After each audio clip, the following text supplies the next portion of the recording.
Toby, you know what that sound means.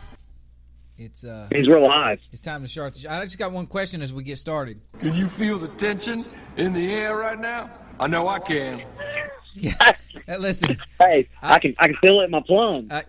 Hey, speaking of that. Hey, that plum looks good. Can I trade it for your Twinkie? Listen, I've been laying for you. I've been waiting, and I've got a lot of new sound bites to drop on you tonight. Yeah, you're coming pretty strong right now. I'm coming strong to very strong. Here's the thing about it. I was talking to my good friend, Dr. Joby Holland, the other day, and he and I were talking about the site, and I said, honestly, I don't care if anybody likes the site but me. I make the site just for me and you and the people that I know like it, and I think this show is funny. So what we're going to talk about tonight, a couple of things. We're going to do another edition of JWT or JLT, where we talk about different issues and say, is this going to hold up or is it going to fall apart? Is it a win or a loss? Is it a win or loss? Exactly. We're gonna talk about our district playoff predictions. A lot of good basketball around the state, and this is the last week of the regular season. And then if we get time, we're going to try to get into the latest article that's on the website that has taken the nation by storm, to be honest with you, where we're talking about enrollment figures in Southeast Missouri, and just kind of something I thought that was really neat that I uncovered. When I wrote that article, real quick, I did not expect to find what I found. I was just having different discussions with different coaches, different people, different administrators. You and I have talked about these things before, about just the change in coaches throughout the years in Southeast Missouri. And, what really started the whole thing is people will go, oh, we just don't have the same coaches down there we used to have. Well, first of all, pause. You may never see a Ronnie Cookson again, ever. Or a Lennis McFerrin. First of all, you're not going to be able. Ever. You're not going to be able to see a Ronnie Cookson. Ever. You're not going to see either one of those two, Coach McFerrin or Coach Cookson. You may never see a Jim Bidwell again, ever. A Paul Hale again. We were just so fortunate. We had arguably the two greatest coaches in the history of the state of Missouri, Ronnie Cookson and Lennis McFerrin, and then two other guys who are right up there in Paul Hale and Jim Bidwell. You just may never have that again. So to say the coaching is not as good, I might agree with you that we may not have the legends that we used to have, but I would argue that there are less bad coaches now in Southeast Missouri than there were 15 years ago. There are less gimme wins on the schedule than there were 15 years ago, because I think we've got a lot of really good coaches, and we still have our Hall of Famers out there. Danny Farmer belongs on the Mount Rushmore. Yeah. He belongs on there. He's won a couple state titles with the boys. He's been to several Final Fours with the boys. And then he's won 3 or 4 with the girls and been to several Final Fours. He's probably won 500 or 600 games. I mean, he's had one of the all-time great coaching careers in the history of our state. And then you got Greg Hollifield, who's, he belongs in that discussion, and I don't think he's even close to being done yet. So, we've got great coaches, Brandon Blankenship, Brad Botch, a lot of people. We've got good young coaches all throughout, Southeast Missouri. So that was the point of the article, but I ended up uncovering just how down the enrollment is, and it is shocking how down the enrollment is. So we'll try to get to that. But let's start out with America's favorite game show, JWT or JLT. Okay, so tonight, our first question on JWT or JLT, what do you got, Toby? Well, I like one we talked about earlier. We've talked about this before, and, this is my team. So are the Lakers going to make the playoffs? That's a great question. JWT or JLT? I'll let you go first because I got some stuff for you. I'm going to say 2 weeks ago I would not have even answered that. I would have laughed in your face because the Lakers were terrible. But the back end of the West is not very good. Not good. It's not good. The Lakers are playing well, and they just did get Isaiah Thomas, who if he comes in with the chip on his shoulder trying to make his money. Exactly. Lonzo comes back. I'm going to say that's a JLT, but it's just because they've got too far to go But I do like what the Lakers are doing. Yeah. Okay, well, let me go through this and tell you why you're wrong real quick. First of all, it's a JWT. It's been JWT since the beginning of the season. You can go back to one of our first episodes before the NBA season had started, and I picked the Lakers to make it. Yeah. Yeah, and that was mostly based on bias because I've always been a Lakers guy ever since Kobe. And I'm going to give you some stuff. Right now, the Lakers are 10th in the West. Okay. They're about 4 games back from the 8th spot. Ahead of them is Utah, just traded Rodney Hood. The Clippers just traded Blake Griffin. They're I'm not going to say in tank mode, but I don't know if they're in make the playoff mode or 8 seed mode. And then at the 8th spot, sitting strong right now, is the New Orleans Pelicans. Just lost Boogie. So there's your 3 teams sitting ahead of them right now. And in the 7th spot's the Denver Nuggets, who also did some trading. Did a little bit of trading. Not a ton of experience on that squad, but they got talent. I think the Nuggets will make the playoffs. I don't know if they'll hold the 7th spot. But you look at those 3 teams ahead of the Lakers: Utah, Clippers, Pelicans. And then you look at the Lakers. The Lakers don't really have their draft pick. They don't. So they don't gain anything by not making the playoffs. So they're going to play harder and play more to win down the stretch, I think, for an 8th spot, because I think an 8th seed in the playoffs right now is more important to the Lakers than a 14th, 15th pick. I agree. To those other 3 teams. I agree. Because they need to create a winning culture to get free agents. So I'm going to say this right now about the Lakers in the playoffs. Consider it done, okay? Consider it done. I'm gonna change my pick, and I'm gonna agree with you. I just got 50% through my debate too. You just listen. You can stop right there because the show's only 45 minutes. But here's the thing. I'm gonna go really quick on this next part. Okay. Like I said, they need a win to attract free agents. The draft pick does not matter for them. The last 2 spots are up for grabs. I mentioned the Nuggets maybe not holding on to a 7th spot. I don't trust the Clippers, the Pelicans, or Utah. So and like you just mentioned, Isaiah Thomas is playing for money right now. So he's going to come out and he's going to look good. He's going to come off the bench and score a ton of points. That's a guy they can go to down the stretch of a game. That's right. He's a closer. When it matters, and he can get buckets. Yep. And he's going to fit into a Luke Walton system. I think the first 6 spots in any order are going to hold out in the West. The Warriors, Rockets, Spurs, Wolves. Then you got the Blazers and the Thunder. Those are going to be in there. Those last 2 spots are anybody's. And the Lakers, about 4 games back from that 8th spot right now, they're in good shape. So that's a W. JWT. So, Lakers in the playoffs. So what you're saying is coming down the stretch of these games with the Lakers in the 4th quarter, Luke Walton is going to say to Lonzo, let the boy watch. And it's going to be Isaiah on the floor and not Lonzo. No. I'm saying they're both going to be on the floor. I think Luke Walton is going to say, let the boy watch. I think he's going to tell Kentavious Caldwell-Pope, hey, we're a little bit out of California right now. You need to go back home. There you go. So, and if you don't get that joke, then just Google Kentavious Caldwell-Pope. That's right. He's on house arrest. So, basically, Lakers make the playoffs. You heard it here first. Okay, so now we're going to move on to our second one. Will a Southeast Missouri high school team win a state title this year? Will we bring a state championship back to Southeast Missouri, classes 1 through 5? You go first. Okay, yeah, well, we first talked about this earlier.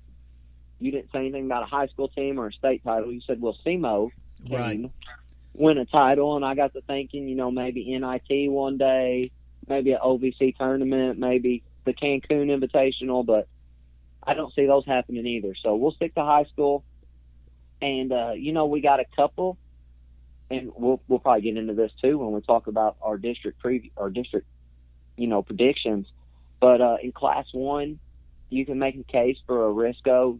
Can't never count out a Scott Central this time of year. You can look at Advance. And I guess, are we going to consider Eminence Southeast Missouri? Kind of have to, I think. We can talk about Eminence, but I don't consider them a true SEMO team. They're a little bit out west. They're a little bit out west. I mean, that used to be like a quarterfinal game for us, you know. Right. And I think it still is. I think they've got in Class 1. They've got a shot. Guys have a strong shot. They have a shot, but they're going to run into a Walnut Grove, you know, a Dora, somebody like that. There's going to be it's going to be tough once you get into the Final Four in any class. And then I'm going to skip Class 2 for a second. Class 3, it doesn't matter who comes out of, you know, Districts 1, 2, or 3. They're going to run into District 4 before the Final Four, which is going to be Whitfield and Torrance Watson. And you got a player that dynamic and that special, man, he's going to be tough to beat. I don't care if you're Class 3 and you've got 5 studs on your team. Torrance Watson is good. He is good. And, you know, I don't know if anybody's going to be able to beat them. They're going to be my pick to win the whole thing in Class 3. They should win it in Class 3. I don't think we'll have anybody in Class 3, although Charleston's going to be tough. And, you know, if somebody's going to pull it off, it might be them. Class 4, you're looking at a juggernaut in St. Mary's and Bashan. And Sykeston's got to play them in the quarterfinal game just to get to the Final Four. Sykeston's our favorite down here to have a chance to win it all. Crushed Cape Central Friday night. And crushed them at Cape Central. That's Shot right. the ball unbelievable. You know, so they're going to be feeling good about themselves come district time, and they should be. You know, so maybe they can find a way. You can't doubt them because they got talent. They're going to play hard. But St. Mary, we're talking about Sykeston crushing Cape Central. St. Mary's beat Chaminade by 42 the other night. Yeah, and then of course, you know, Bashan. They're going to see one of those two in a quarterfinal game. So, and then in Class 5, we're not super strong right now. I think Bluff is playing pretty good. They've got some wins going on. And then you can't never count Jackson out. I think they've won that district down here, I'm pretty sure, 3,000 years in a row. So you can't count them out, but it's going to be tough when you start talking about Chaminade and Webster Groves and all these guys. Yeah. So I'm going to go back to Class 2 and say if we've got a chance to win a state title from Southeast Missouri, our best odds are looking at Bernie, Hayti, or Oran. Okay. And one of those three can probably get the job done. Unfortunately, they got to beat each other first. Sure. And so that's what I'm looking at, Class 2. Okay, No so is it a win or a loss to state we're going to win a state title in Southeast Missouri this year? I'm going to say it's a win. Just because historically, and you know, history strikes at the right time. It does. In the right program. So we always represent well. We go to the Final Four. We give ourselves a chance to win. And, you know, I just thought of this, too. I'm talking about boys. I haven't even thought about the girls. Sure. So we might have something there, too. So we're going to have chances. And I think, you know, like I said, Class 2 will probably get the job done. I just don't know who's going to do it. Okay. So it's a win. You're calling it a win. This is what I say about that right there. I'm going to be real honest with you right now. This moment came to me in a dream about a month ago. So I just think that was good, wasn't it? That's a good one. I just think I'm going to say it's a loss. And I think that we may have some teams that get there this year. I'm kind of like you. I think it's a really tough road in Class 3 and 4 where our best teams from that area reside. Whether you're saying Charleston, whether you're saying Saxony Lutheran, Sykeston, even Cape Central. I know they got beat bad the other night, but Cape's one of the best teams in that area. And they got some talent. Our best two chances as far as the best teams we have are in Class 3 and Class 4, where you've got to get through Whitfield, and that's just to make it there. That's not counting what you're going to have to play when you get there. And then Class 4, like you said, Vashon and St. Mary's. I think that Sykeston can do it. I think they can get there. I really do. And I think that. So you're saying they'll beat St. Mary's or Vashon in the quarterfinal? I think that they can. I'm not saying that they will. I just think that it's. Right. I think the road is too tough. If I were having to lay money down and place a bet, I would say that's tough sledding. I think Class 1. I think everybody's just a step back from where they were a year ago as far as Risco and Advance are concerned. They both have good teams, but I think they were probably a little better last year. I think Eminence is the team. If I was going to circle one team and say they've got the best shot, I'm picking Eminence. But I don't consider them a Southeast team, even though head coach Pete McBride is JWT approved. They're just a little bit. In Class 1, you're also looking Walnut Grove. Sure, and see that's defending state champions. And that's another. They've got everybody back. Yeah, they do. But I think that they're, for whatever reason, it's just so hard to repeat. They've dealt with a little bit of injuries and whatnot, but they're a little just a step off of what they were a year ago. I think that you've got some teams in other parts of the state, like whether it's a Class 4 like a Helias or a Hillsboro or Class 1 like a North Andrew. They've got everybody back. I just think there are strong teams coming from other parts of the state, and it kind of goes into what we were talking about before. Historically, Southeast Missouri, we're going to have a chance at 2 or 3 of them. But we don't have the same enrollment figures that we've had historically. Yep. And so, this ties right into that article. It kind of goes into that. So I'm going to call that a loss. And then for our final talk for JWT or JLT, the Cavs played today. We always talk a little bit about the NBA. We just talked about the Lakers. Will the Cavs make the NBA Finals? So are the Cavs going to win the East? Is that a win or a loss? Yeah. This is back-to-back weeks. This has been one of our JWT, JLT questions. But they had a lot of trades this week, so everything changed. I think both of us last week said it was a win. Yes. And the only thing that's changed in that for me is that it's even more of a win now. It's easier now. I agree. Yeah. I think that they have, you and I argued this the other day. I think that if LeBron leaves this roster and this roster stays intact, that they're still a playoff team in the East next year without LeBron. Because I just think that now, they're younger and more athletic. And to me, what that does mostly is it allows them to guard. They're going to guard a lot better now. I think Clarkson's coming in with some things to prove. And Larry Nance is just a really good athlete. Rodney Hood, just like Clarkson, coming in with some things to prove. And, these guys are two-way players. And they're two-way players that don't necessarily have to have the ball. I read something about Larry Nance where they said that Nance is one of the few guys in the NBA. They said that you can tell the whole time he's out there, he's just like, what can I do to help my team? Like he doesn't care about having the ball at all. Just defend, rebound, set picks. A guy like him with LeBron, man, that's dangerous, Yeah, and then, they get Kevin Love healthy and figure out where to put him in at.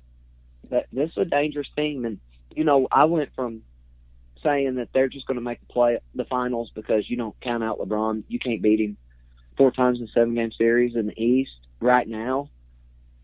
And now it's like, they're going to get in the finals and maybe win 2 or 3.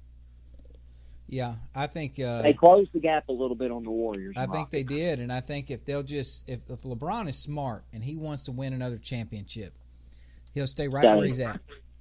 And what they'll do is in the next year, they'll be able to do this again because they'll be able to draft. They'll get a high draft pick. They're going to have a top 5 pick, so they're going to add Michael Porter Jr.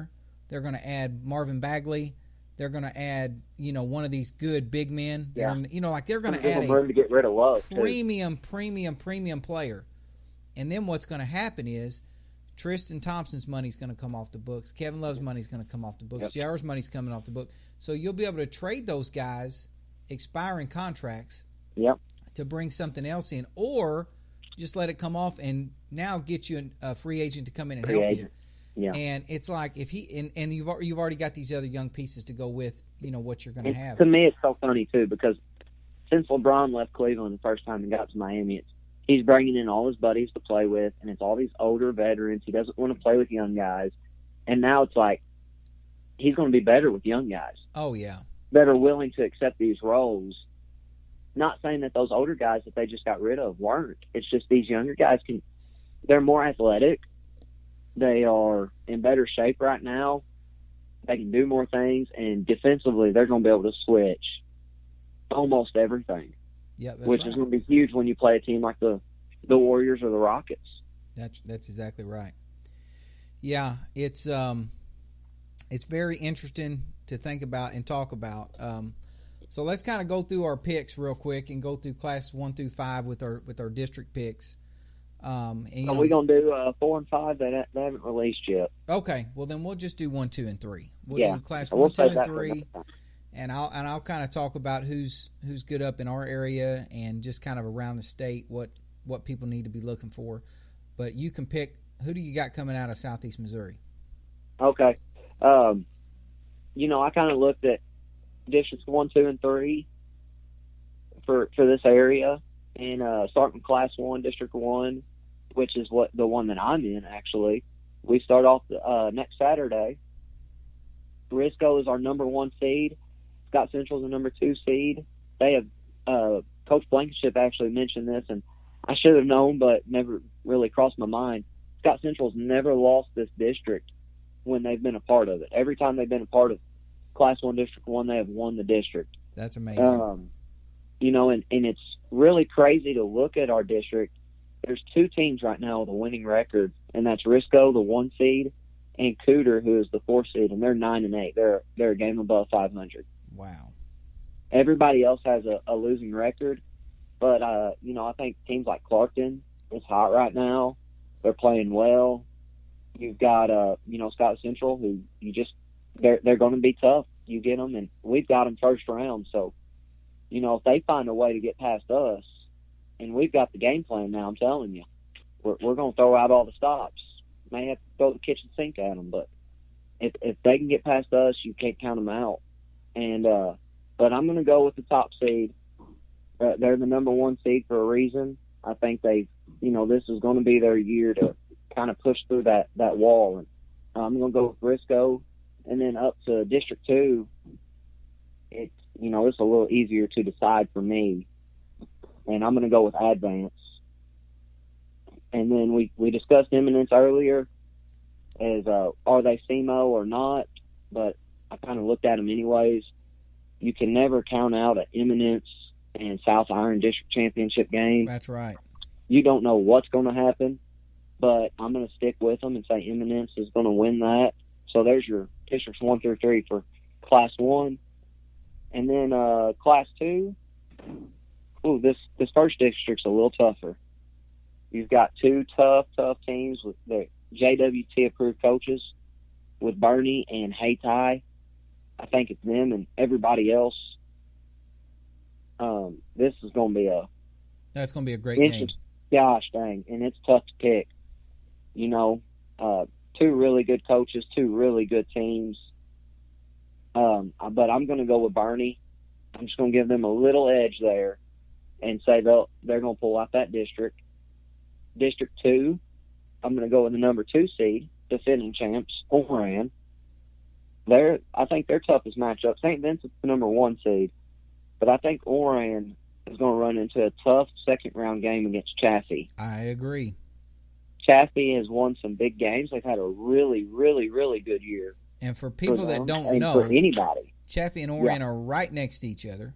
Mm-hmm. And historically, Oran has always been better than Chaffee. Yeah. And so if this is the year Chaffee's ever going to get him, it's now, Yeah, Chaffee's got good wins this year, and they actually they beat Oran a couple weeks ago.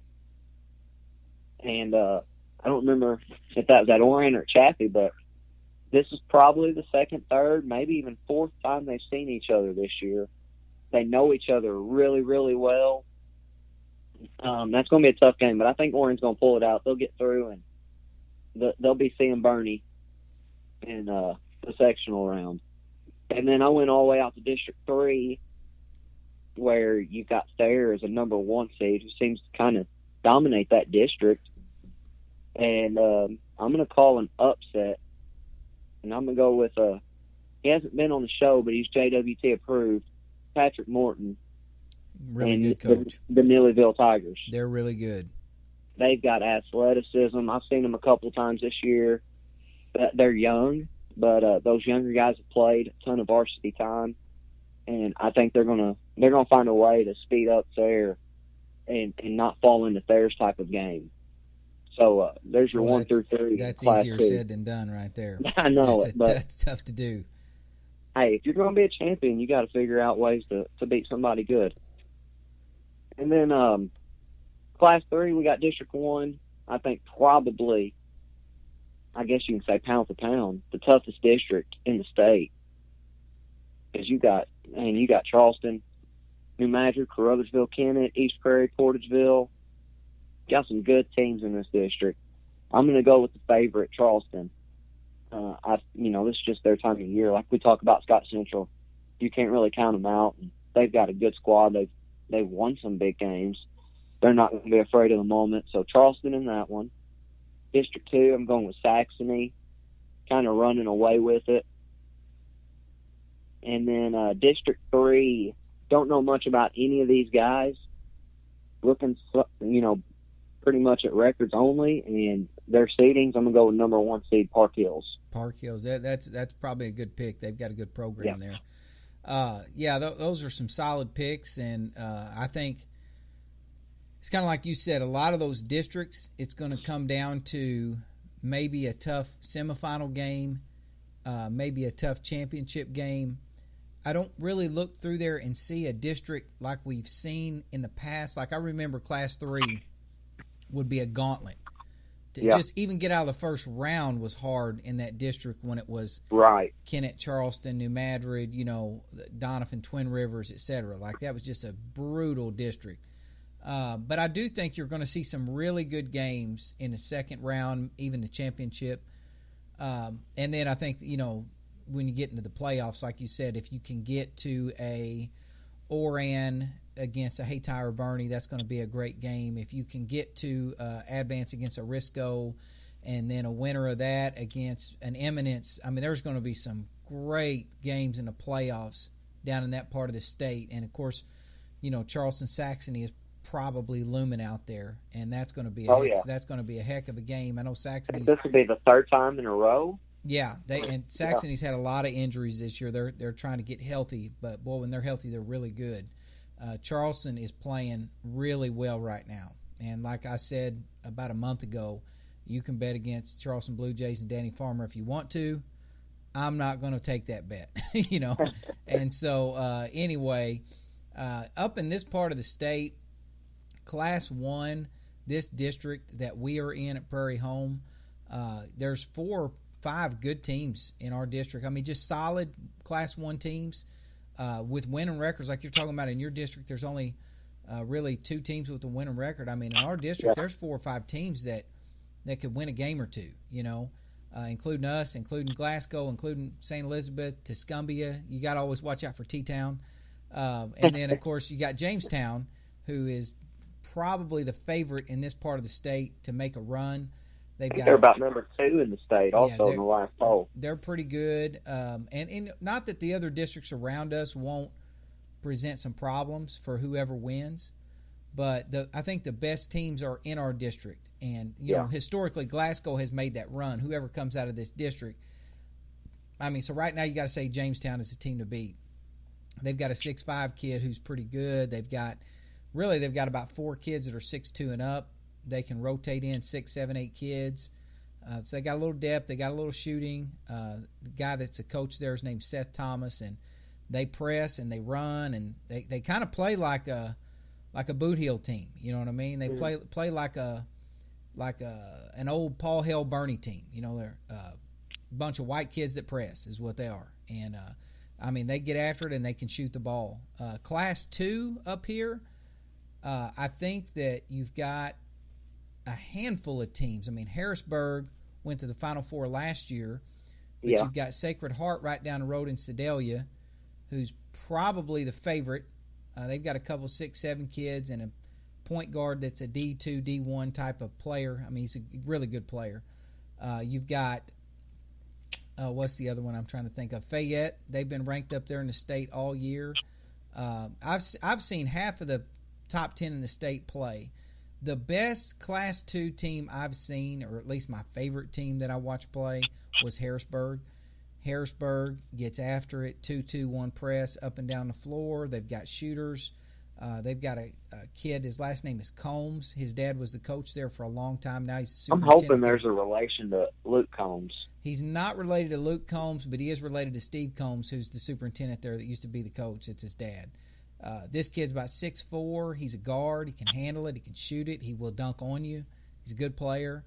I like them just because of their style of play. But man, I tell you what, Sacred Heart, they have got some hosses inside. So I think it could go either way for who's going to make it. But there's going to be some really Class 2 is by far the best, in this area. And then Hallsville in Class 3. They were undefeated for a long time. I don't know if they're still up there or not, but you've got Hallsville, you've got Southern Boone, you got some really good Class 3 teams up here in this part of the state. And I'm really excited to talk about the Class 5 in a week or so because, I'm friends with the coach at Hickman. They're having a down year, but they're kind of starting to turn a corner and play better. You got some really good Class 5 teams in the area, but I tell you what, the team I've been talking to you about all year is Battle. Rockbridge is the team to beat in this part of the state. Rockbridge is a legit Class 5 state title contender. Legit. They're going to make the Final Four unless they're bus wrecks or something, God forbid. They're really, really, really good. But Battle is, at the current time, I believe they're 15-6. They had a kid get eligible at Christmas named David Galentine. That if there was a state dunk contest, I would put my money on David Galentine. The kid is a phenomenal athlete. He's a great kid, very likable kid. I'm so happy to see him out there playing and doing well. But they're young. They've got a young team, and then the coach at Battle, Brian Minnie, his son Trey is a senior. They've got another senior named Alex Smith. They've got a good all-around team, and I could see them making a run to like a sectional quarterfinal type game where they're probably going to run into Webster Groves or something like that. And I don't know that they can beat them, but they're good enough that they've at least got a puncher's chance now. Like if you get hot and the other team, somebody gets in foul trouble, something crazy happens, one of those playoff games where crazy things happen, they've got at least a puncher's chance. And so they are playing really well. They're having the best season in school history so far. So kind of switching gears, talking about Columbia Battle. Columbia Battle is a brand new high school. They've only been open for, about 6 or 7 years. Yeah. Columbia Battle popped up because Columbia is just growing like crazy, and they needed a third high school. Columbia Hickman used to have 2,800 students. They split basically Hickman and Battle to where now Battle has 1,200 or 1,300 kids, and Hickman's got about 1,500 kids, something like that. So that's kind of along the lines of the article that I wrote. It come up on the website. If you haven't got a chance to read it, it's called The Mass Exodus of Southeast Missouri. If you go right there to the website, justwintoday.com, the article is on the front page of the website. But then there's also a tab on there. You can click on JWT articles, and it's got all the articles will pull up for you. But the basic point of the article, let me tell our listeners, I talked about this a little bit at the beginning. I was talking with the superintendent. I won't say who. He was talking about their enrollment is really going down, and they're not going to have an assistant superintendent position in the future. They've always had one. Well, this was surprising to me because they're a 3A school. And so I was like, wow, that's unusual for them. They must really be losing enrollment. A few minutes later at the same meeting, I ran into Amy Baker, who's the superintendent at Risco. And I said, hey, just out of curiosity, what's you guys' enrollment? Our enrollment is actually going up where I'm at. She said, yeah, we're up just a little bit too, but most people are not. They're down. I know from talking to you, you guys are way down from where you were at historically back in the 80s, whatever. Of course, I know at Scott County Central, they're way down where we both went to school. Their enrollment's way down. They've got several classrooms that are just empty in that building now where it used to be full. We had to actually, when I was in school there, we actually passed a bond issue to add on a new band room, a new wing of classrooms. And then when I was teaching there, we had another bond issue passed to build more classrooms in a new gym. So we were expanding. We had more kids. We had to have more rooms. And now so many of those rooms are empty. Yep. So, Charleston is probably the most famous example down there because I can speak from experience. When I was at Seamuth Hornersville, we were Class 2 school, and all the Class 2 schools were just scared to death that Charleston was going to drop down in our class. We knew that they were getting smaller, and we knew that 2A line was about 220 kids, and Charleston was probably at about 245 or 250. So they weren't really close to that line, but to think about where they were at 550, 600 kids in a high school back in their glory days of the 80s. Right. They're way down enrollment-wise. So what I did is I pulled this data. Anybody can get on there and look at school enrollment figures or things like that on the Department of Education website. So I just got on there and pulled this data. I'm kind of a nerd that way. I like looking at Excel spreadsheets. So I pulled this data and I ran it through, and all I did was I took the 1991 numbers and the 2017 numbers, because that's as far back as the data goes. So in 26 years, the enrollment at Charleston High School is 52%. Charleston School District, K through 12, is 52% of what it was in 1991. The enrollment of where you're at is 52% of what it was at in 1991. The enrollment at New Madrid, Sykeston, Scott County Central, so many schools is 60, 65, 70% of what it was 25, 26 years ago. So just kind of your thoughts on that, because you're right in the middle of it. Right. Yeah, it's crazy because you kind of look at it like you don't have as much to work with as everybody used to. And, even at a small school, it's like you never really had as much to work with as everybody else anyways. So you're even limiting yourself even more. So when you look at it, like, it's affecting everybody. And on one hand, it's like, well, now you can't make an excuse because you're not the only one losing numbers. But on the other hand, it's just amazing to think about, like, all these schools, like you mentioned, Charleston, who is still good, and they've got a really good team this year. But what's this team compared to these other teams that they've had that were really good? I always like to say that good is relative. When people talk about a player being good or a team being good, I just say it's relative to what you know. So like right now, and we keep hearing it all the time, basketball's down, basketball's down. It's been said since I graduated. It was probably said when I was in school playing and before I got in high school to play. And it's, what your article does is it points out a huge reason why. We all want to blame it on video games and, social media, parents, and all this stuff. And, a lot of that stuff has valid points, but the biggest thing is that there's just not kids in each school. Because, you think about any school, if you can get 3 or 4 out of a class, I'm thinking of a Class 1 school, and I'm sure that they look at it in bigger schools the same way. If you can get 3 or 4 that play out of a class, then you're doing pretty good. Well, I'll give you an example. If you take a look at Risco, I talked to Brandon Blankenship. He sent me a note, and he said, back when he first started at Risco 15 years ago, they had 80 kids in the high school. Yeah. Now they have 40. So if you stop and think about it for just a minute, if you have 40 extra kids to work with, let's just assume half of them are boys, so that's 20 extra boys to work with. And let's just assume half of them play ball. That's 10 extra kids to work with. And let's just say that, if you look at Risco's current roster, and I'm not saying anything good or anything bad about any of their players, but I know for sure they have one really good player in Nathan Burnett, and then the Morgan Lovewood kid is a good player also. Oh, yeah. And so, like, out of their little 10 or 12 or 14-man roster, they have 2 really good players. Yeah. So let's just say we give them 10 more players. What if they have 1 more really good player and 2 or 3 more that are contributors? Yep. They're a whole different kind of team now. And it's not only looking better on paper and going and playing and stuff when you go play against another team. It's but practicing. What that does for practice, it's practicing, like you're building no better doubt. players, you're building a better team. Because, and we've talked about that with Brandon on here, like how do you practice if you don't have enough people to scrimmage?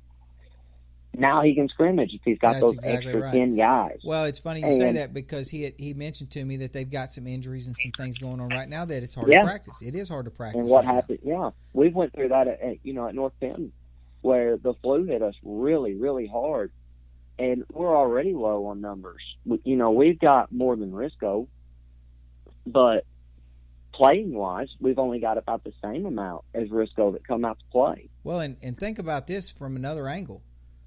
You were the volleyball coach at North Pemscott this year. Risco didn't have enough to have their own volleyball team, but they had one really, really, really good player, probably the best player in that district.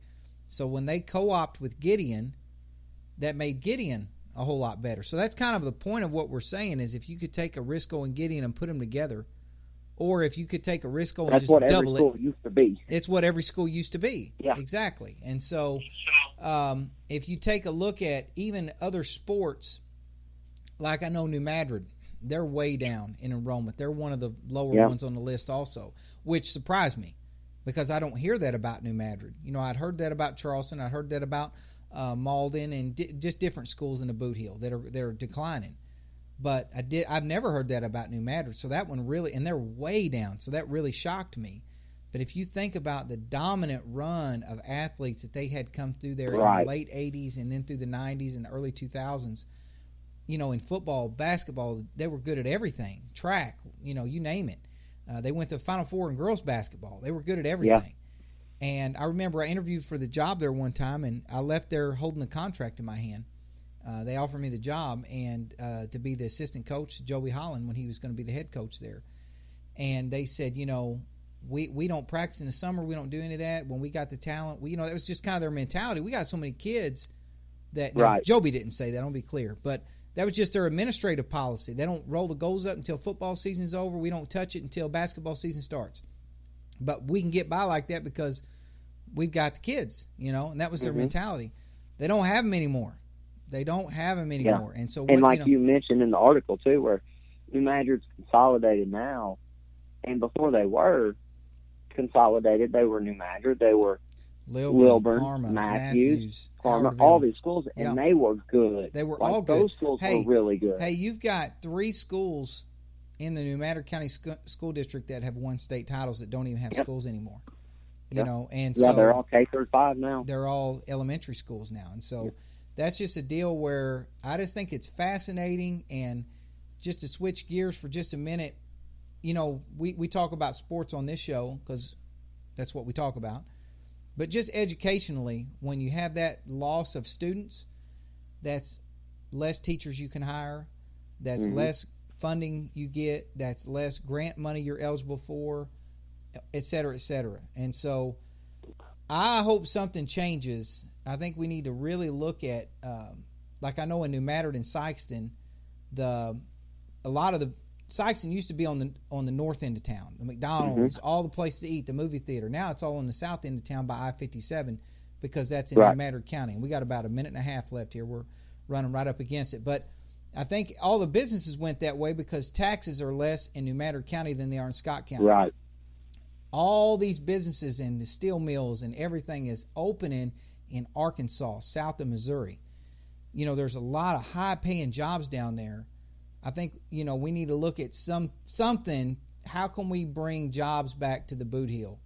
Because that's the reason kids are leaving is the jobs are leaving and the families families got to eat. It's because kids are, one big deal about it is I think kids are graduating and they're going and getting jobs and starting families elsewhere. That's right. So they're raising their kids where their job's at now versus where their parents graduated school and stayed home probably and raised a family at home. That's just not happening as much around here. That's right. I don't know if we meant to or not, but I think we just talked about some policy tonight that might change the world. So I think in one roundabout way, we probably do all the time. We probably do accidentally. And so that's all the time we got.